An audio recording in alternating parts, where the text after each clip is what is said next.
guys, it's Sarah from Just My Typewriter, and I'm back with a little bit of typewriter technology. So a few weeks ago I did a video on the PUQU thermal label printer. It was this tiny little red thermal label printer that looked like a typewriter. I found it on Amazon for about $20, but what came along with it was a mystery. So as I was looking at this label printer, the price seemed weird to me. It was only $20, where comparable products were higher prices, like $50 or $70. It wasn't listed on the company's website. They didn't have a social media presence. I messaged their Instagram and they never got back to me, but they also didn't have any posts. The whole thing was a little weird.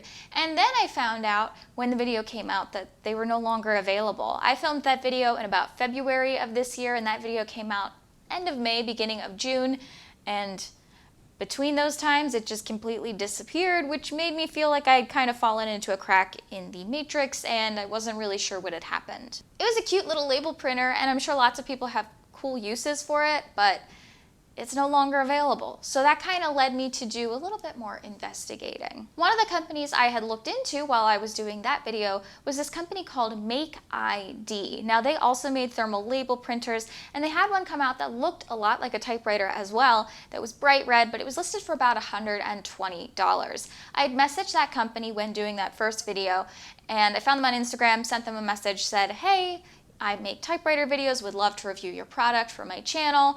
Do you have any press samples available? They were kind of nice, but kind of blew me off. They said I could purchase it when it was listed on Amazon if I was really interested. And then that company also disappeared off the face of Instagram a few weeks later. So the Instagram that I communicated with about that original typewriter themed D7 model just disappeared. And then a few weeks ago, I found an ad for a typewriter-themed label printer from a company called MakeID on a completely different Instagram that was started in about March of this year, which was a little bit nuts to me. I went and looked at their Instagram. It was very much the same aesthetic, but they didn't advertise their red label printer. Instead, they were advertising this cream and this green little thermal label printer, which looked similar but slightly different. Now, what's interesting about these two thermal label printers is the price was so much different than it was on that original red one. So I went to their Amazon store. I realized they were about $60 when I was looking at them. I wasn't ready to bite the bullet yet. I messaged the company on Instagram again, found out that I couldn't send the messages, which doesn't mean I'm blocked by them on Instagram, but it doesn't necessarily mean I'm not blocked by them on Instagram. I went ahead and purchased it anyways because I did want to try it again, and by the time I went to purchase it, after talking to the company, they had reduced the price again, and by the time I got it, the price was reduced even further. So by the time you see this video, it might be comparable price-wise to that original PUQU printer at $20. Then, as I was digging more into typewriter-themed label printers, I kept getting advertisements for this very specific looking one from a company called Jingchen. I'd found them on all kinds of different sites for a lot of different prices.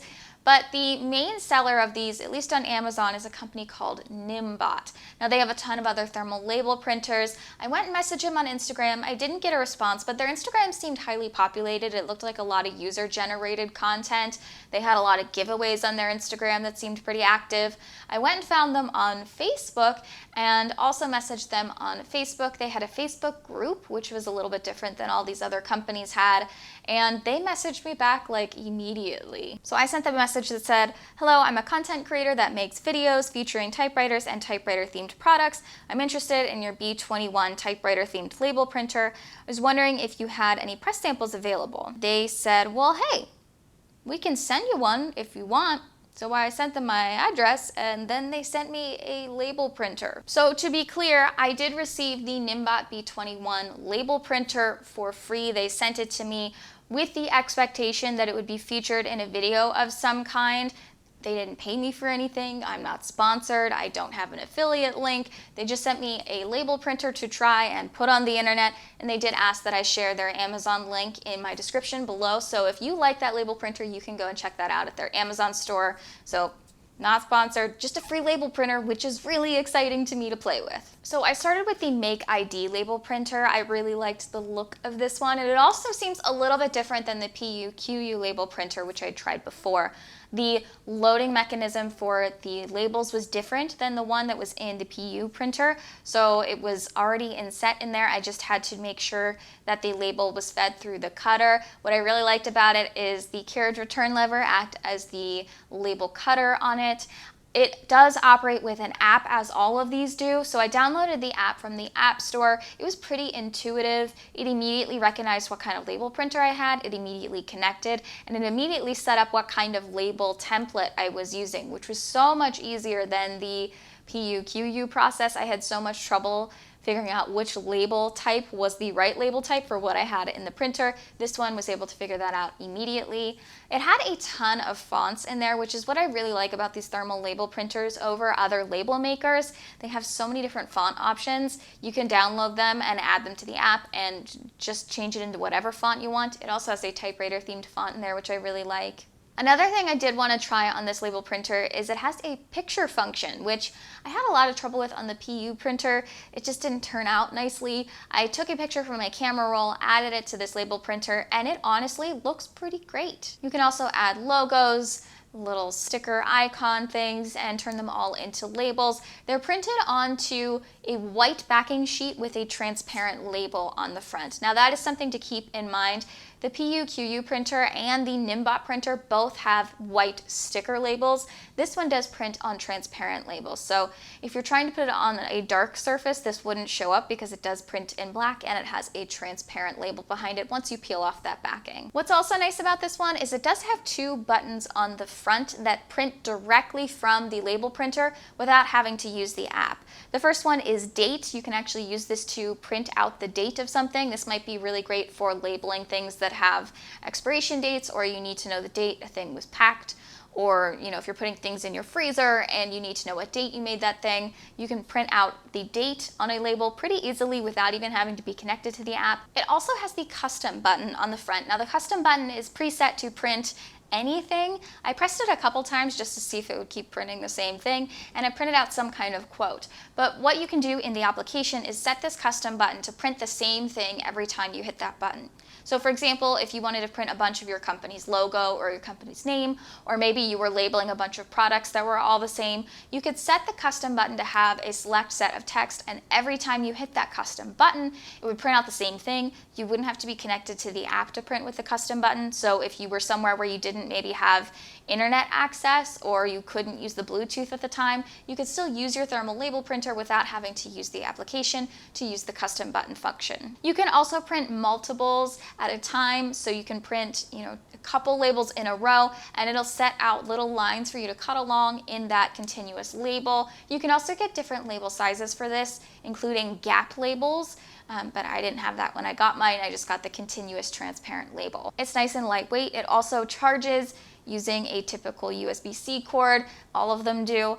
And the application is really nice and easy to download, and it's free. You can also sign up to have an account where they will store more of your data, but it's not necessary to start your printer. So after I tried that one, I then wanted to try the Nimbot B21 label printer. Now this one is pretty similar, at least in design, to the PUQU printer. I was able to make sure that the labels were set up correctly. It had the label section already in there. It had a very similar mechanism where I had to push the two sides in and pull the labels up through the top. It only had one button on the front, which was the power button, which I did like the simplicity of that compared to the PUQU printer. And I also had an app that I could download. The app itself also looked very similar to the PUQU app. Now, I did find that this one had a lot more options than the PUQU printer, and I just thought in general it was laid out a little bit better. It immediately recognized what kind of label paper I had in the printer, which was so incredibly helpful. I had so much trouble with the PUQU printer, and I had so much trouble showing my mom how to use that one because the label size selection process was just so difficult. So doing that on this was automatically done on the Nimbot printer, which again was so helpful, especially when it comes to using templates and switching out between different labels. I also was able to use text functions in this. It had fonts, not as many as the MakeID printer or the PUQU printer, but it did have a ton of different language options, which I thought was really interesting. if maybe you were buying this and you were from a different place that had a different written language, you could also use this and use the application in a different way. I also tested out the picture function on this machine because I do think that's kind of cool. And what I really liked about this application specifically is that you can select the threshold of how much contrast you want on that picture. So I was using kind of a black and white photo. I was able to select how much of a threshold I wanted so I could really get more detail in the picture itself and adjust that contrast before printing. So I had a lot more control over that, and that made the image look a lot more like a typewriter when it printed than it would have looked on the PUQU printer. So that function works on this one, which I really prefer. It also has preset emojis, label icons, fonts, and frames, and you can also download them to the app. It doesn't immediately load them in there for you, which I do like because that makes the app smaller, and as you download more things to the application, it will increase the size of that data storage on the app, but they're not already set in there when you download the app, just in case you don't have a ton of space on your phone. In general, I really like this printer as well, and I think the application is so much easier to use than the original label printer I tested.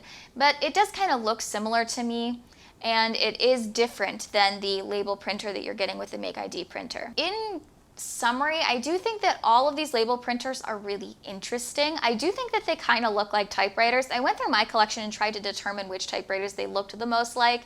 I do think that the PUQU printer actually looks like my Royal Safari. Now my Royal Safari is yellow and the PUQU printer is bright red, but I like that the front panel of the PUQU printer is cream, and it kind of looks like the front bowl shape on the Royal Safari typewriter. So I do think that those kind of look similar. Now, I think that the MakeID label printer actually looks a lot more like an Optima typewriter than what I actually paired it with, which was my Smith Corona Super Sterling in bright green, but I think the colors are really similar, so I did pair that with my green typewriter. And then I do think that the Nimbot printer looks like any black typewriter, but I paired it with my Royal H Victory model.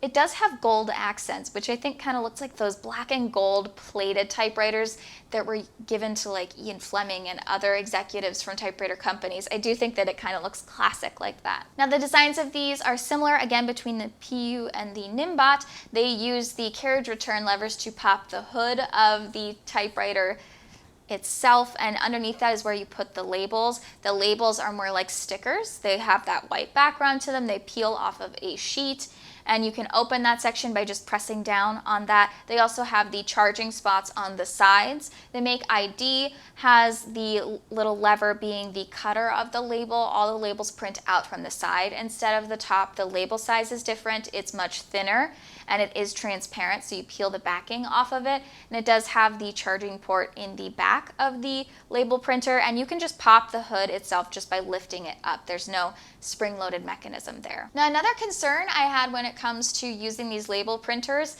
is the security of them. With typewriter apps, security was always a concern because it does record the information that you're typing into it. And I wondered the same thing about these 3 separate machines. I did go in and look into all of the apps, and I read their user and privacy policies. Yes, I read those long documents to see if there was anything in there that indicated what they were recording. When you download the app from the App Store, it does tell you what data it is collecting from you.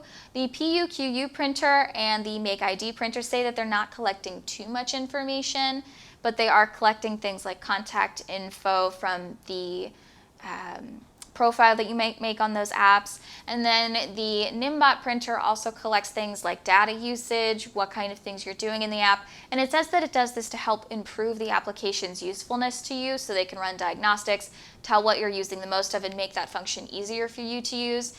It is a thing that shows up in all of the user agreements that they do record any information you input into the apps. So for example, if you were going to write down the code to your Wi-Fi on your router and you wanted to make it a label, the app itself will record the information you write down on that label and secure that information, so it'll have the code to your Wi-Fi if that's something you're concerned about. Maybe your thermal label printer will hack into your internet, I don't know. There's the AC. One thing that I did notice is the prices really vary on these label printers depending on the type of label that they use or the size that they can print. So the little tiny label printers that both MakeID and Nimbot sell, you can get tinier ones that really print out in a small, thin little strip that is a label. That's a much thinner label. You can't fit as much data in that, like height-wise, as you can lengthwise. And so that might be a reason for the increased price on these label makers, is the different kinds of labels you can get inside of them. So the PUQU and the Nimbot both have much larger labels you can actually get in there, and you can preset to even longer labels that are wider as well. You can get a lot of data in there in those sticker-based labels. The MakeID label printer is limited in how high of a label it can actually make. It can make a continuous label that's very long, but that doesn't necessarily mean it's the best for every use case because it is so limited height-wise. So that might be a consideration you make as well. The Nimbot printer does have a much larger label size, and again, it is a sticker-like label, not so much a transparent label. So if you have to put it over a dark surface, that sticker label might be the way to go. I love typewriter tech. I love things that look like typewriter, so I was really excited to have the opportunity to go through and try all of these products. I'm very thankful that Nimbot was willing to send me one to try. It's not something I would normally go out and purchase myself, so having the opportunity to try it here and show you guys all about it, I think is a really cool thing to share. And again, I like anything that looks like a typewriter. So if you're interested in any of these products, I do have them listed down below, and I do have the Nimbot Amazon link down there in the description if that's something you're interested in. Just as a suggestion. You don't have to buy anything, I don't have to buy anything, but if you want to label stuff, you can use these to label things. If you're interested in more typewriter content, I do have some more videos on this YouTube channel, and I also have an Instagram at just.my.typewriter. I want to thank you all so much for joining me today and remind you that you're just my typewriter.